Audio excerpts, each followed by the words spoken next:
Deus é a fonte da vida e o propósito da nossa existência. Basicamente, aí nós temos duas proposições. Primeiro, a fonte, o lugar de existência, o lugar que emana, é o próprio Deus da existência de todos os seres humanos. E o segundo é o propósito, que é o destino, que é o caminhar, que é o lugar de encontro, que se chama também o próprio Senhor. É nele que existe todo o nosso destino e é nele que existem todas as fontes de vida. Por isso que nesta manhã eu quero pensar com você sobre o destino de nossa vida. Na verdade, a nossa vida está focada em quem? Devemos entender que a nossa vida precisa estar direcionada e focada no próprio Deus, porque Ele é a fonte e Ele deve ser também o propósito da nossa vida e do nosso caminhar. Por isso que nesta manhã eu quero refletir com você sobre uma passagem muito interessante e bem importante de pensarmos quando o próprio Paulo estava lá em Atenas, estava pregando a palavra de Deus diante daquele lugar em que tinha vários filósofos no Areópago. E ali no capítulo 17 de Atos, ele encontra diante daqueles tantos deuses, aqueles tantos altares que existiam ali, ele encontrou um Deus desconhecido e ele entendeu o motivo pelo qual ele servia a esse Deus e qual era a razão última da sua vida, em que a sua vida estava escondida em Deus, como sendo Ele a fonte da sua vida, e também o destino dele, o propósito dele também estava no próprio Deus. Como está escrito lá em Atos 17 e 28, quando o apóstolo Paulo ele disse: pois nele vivemos, nos movemos e existimos, como alguns dos poetas de vocês disseram, porque dele também somos geração. Então o apóstolo Paulo aqui ele traz para nós uma certeza que tudo que nós precisamos, tudo aquilo que nós almejamos para nossas vidas está no Senhor, e dele e nele também é a fonte da existência e do nosso querer estar no Senhor. Então, diante desse texto, diante dessa passagem, eu quero refletir com você sobre alguns pontos que tem nessa passagem. O primeiro deles é que tudo começa e termina no próprio Deus. Não existe nada antes de Deus e não existe nada depois de Deus. Não existirá nada que quando Deus diz finalizou, continue. Aqui estamos falando da soberania do próprio Senhor. Quando Ele determina algo, necessariamente tem que acontecer, porque sem Ele não há vida, sem Ele não há propósito, sem Ele não há direção para qualquer coisa. Tudo começa nele, tudo termina nele, e Ele é o centro de todas as coisas, para nós, sobre nós e entre nós. Em segundo lugar, eu quero também trazer aqui sobre esse texto, é que a nossa existência não é independente, somos sustentados por Deus em cada respiração, em cada ação, em cada mover, em cada despertar, em cada momento de dormir, somos movidos por Ele e por Ele também somos guiados.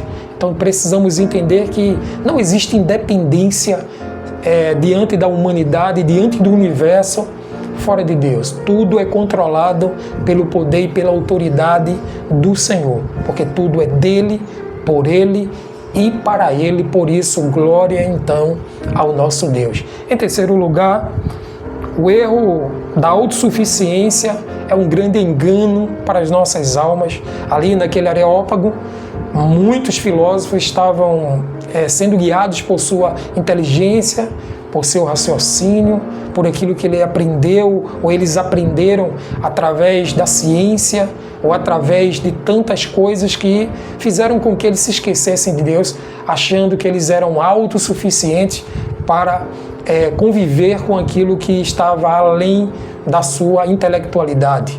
Estamos falando de algo que o ser humano não consegue atingir. Estamos falando do próprio Deus, que se não for a atuação do Espírito Santo para esclarecer as nuances que existem em Deus, nós nunca encontraremos soluções fora do próprio Deus, ao erro da autossuficiência.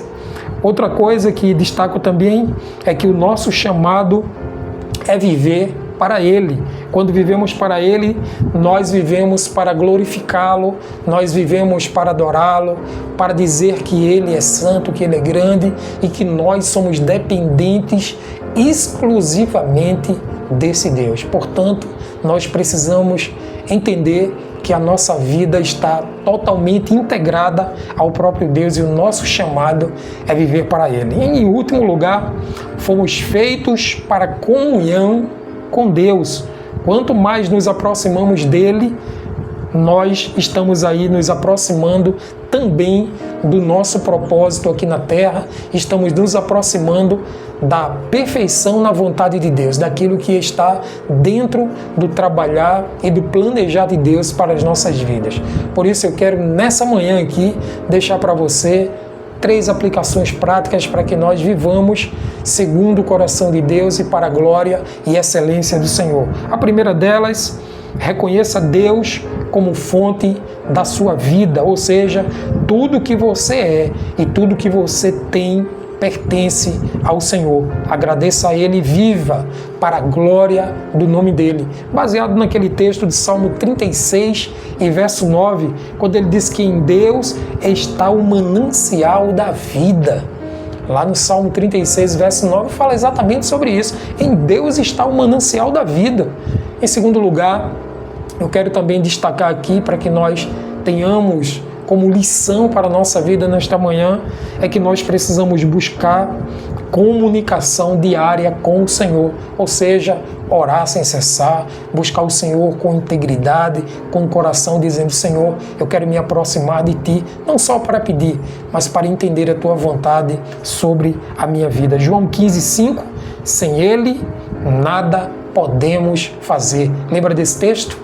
Então precisamos nos conectar com Ele, como Pai que Ele é e como Filho que nós somos, para nos relacionarmos com esse Deus, que é aquele que conhece cada um dos nossos desejos e cada uma de nossas fraquezas e quer nos fortalecer e nos abençoar para que estejamos sempre gratos a Ele por tudo em nossas vidas. Em terceiro e último lugar, viva uma vida com propósito. Viva um roteiro e uma caminhada com propósito, com destino no próprio Deus. Se formos criados para Deus, nossa vida deve apontar para o próprio Deus, para a sua verdade, para a sua glória. Então precisamos estar guardados nele e encontrando nele razão, com um propósito para o adorar. Como diz Colossenses 1:16, fomos feitos por ele e para ele, por isso glória pois a Ele. Eu quero te convidar agora a orar comigo, lembrando que nesta manhã a palavra foi propósito e o texto que eu quero que você medite e reflita nesta manhã está lá em Atos 17. Você vai ler do versículo 22 até o versículo 31 e vai nessa leitura complementar, escutar a voz do Senhor e perguntar para o Senhor qual o propósito dele na sua vida. Vamos orar? Obrigado, Deus, por essa manhã e pela vida de cada um que está aqui neste momento. Derrama da Tua graça, do Teu favor, da Tua misericórdia, para que a nossa vida tenha sentido em Ti e que todas as coisas que nos afastem do Senhor, seja agora, em nome de Jesus, afastada de nós para a glória do Teu nome. E que tudo aquilo, Senhor, que está atrelado no Senhor, também esteja atrelado em nós, para que vivamos uma vida com propósito, debaixo da Tua graça e do Teu favor. Assim te pedimos e te agradecemos pelo nome de Jesus. Amém. Deus te abençoe, Deus te guie e te conforte nesse dia. Amém.